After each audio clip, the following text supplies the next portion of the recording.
Assalamualaikum warahmatullahi wabarakatuh. Apa kabar anak-anakku semua? Di pagi yang cerah ini kita masih bertemu di dalam pembelajaran jarak jauh ya, atau sering dikenal dengan nama PJJ. Semoga anak-anak senantiasa dalam keadaan sehat walafiat. Nah, sebelum memulai pelajaran, mari kita berdoa sesuai dengan keyakinan agama masing-masing. Berdoa, mulai.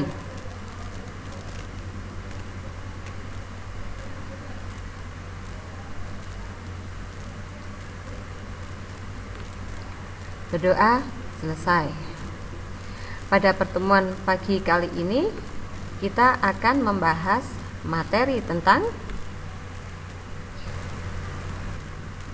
tumbuh dan berkembangnya semangat kebangsaan.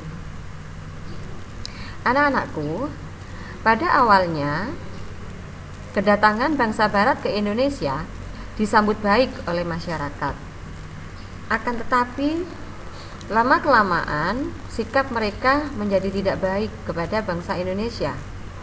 Mereka melakukan penindasan, sehingga muncullah perlawanan terhadap bangsa Barat tersebut. Namun perlawanan yang dilakukan bangsa Indonesia tidak pernah berhasil, karena perlawanan tersebut masih bersifat kedaerahan.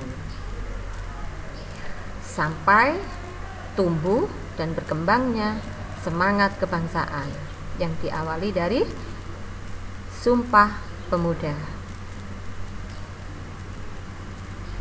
Adalah sekilas pandangan ya, sekilas gambaran tentang bentuk kekejaman Belanda yang berupa itu di samping yang sebelah kirinya itu adalah kerja rodi dan yang sebelah kanannya adalah foto kegiatan tanam paksa.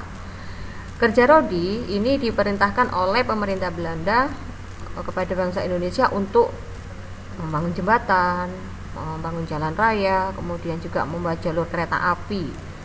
Sedangkan untuk tanam paksa berarti bangsa Indonesia diminta untuk menanam tanaman yang sesuai dengan kehendak bangsa Belanda.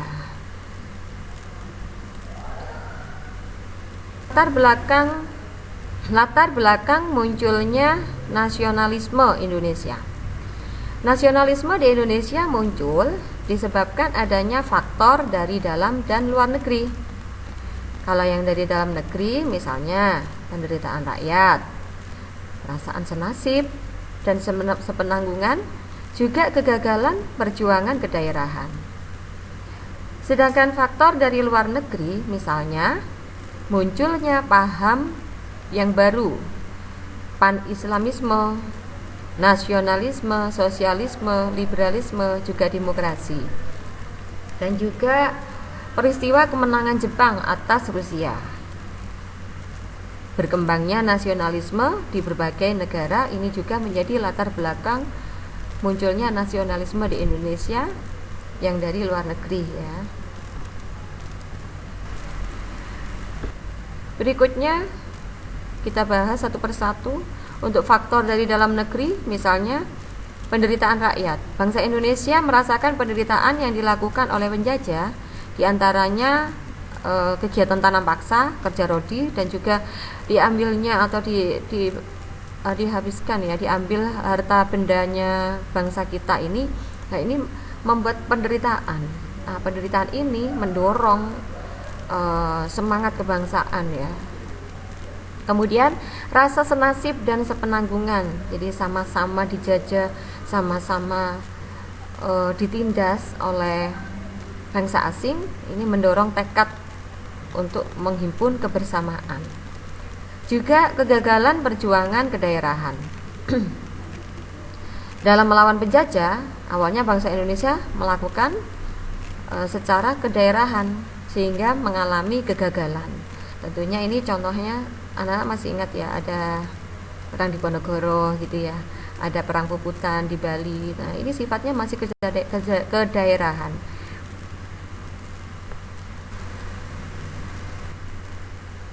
Untuk faktor dari luar negeri, munculnya paham pan-islamisme, nasionalisme, sosialisme, liberalisme, juga demokrasi menjadi salah satu pendorong pergerakan nasional Indonesia.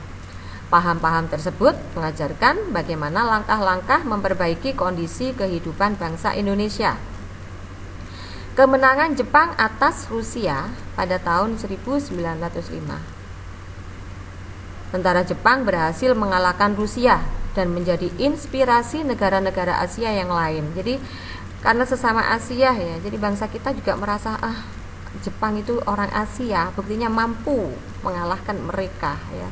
Orang-orang Eropa, bangsa-bangsa barat itu ya. Akhirnya tumbuhlah semangat itu tadi untuk membebaskan diri kita dari penjajah. Berkembangnya nasionalisme di berbagai negara. Pada abad 20, negara-negara terjajah di Asia dan Afrika menunjukkan perjuangan pergerakan kebangsaan. Sekian apa yang bisa Bu Dida sampaikan pada pagi hari ini. Untuk selanjutnya Bu Rida memberikan tugas pada kalian ya. Jangan lupa dikerjakan tugasnya dan kirimkan tepat waktu. Juga jangan lupa untuk belajar materi selanjutnya. Bu Rida akhiri. Wassalamualaikum warahmatullahi wabarakatuh.